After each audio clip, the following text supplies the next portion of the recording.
Hello, my name is Juan Marco Molina and welcome to my quick video on OMR technology. Optical mark reader is basically a technology which gathers information coming from human beings by recognizing marks on a specially printed paper called an OMR form. It reads and counts multiple choice styled answers and tallies them afterwards, doing this in a fast manner.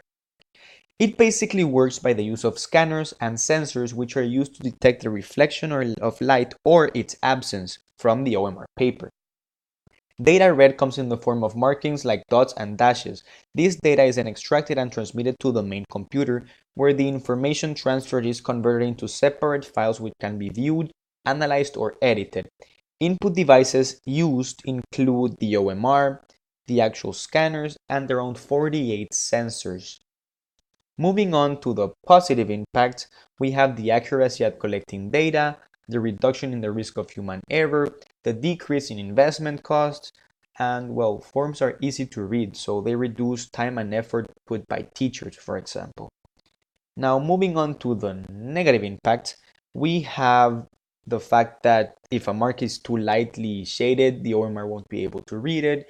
It also requires answers on forms to be identical, and the answer sheet can't be torn, folded, or dirty.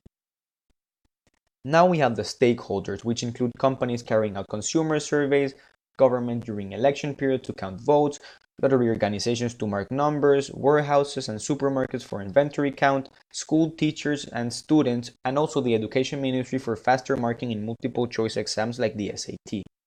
Now it's time for a random fact.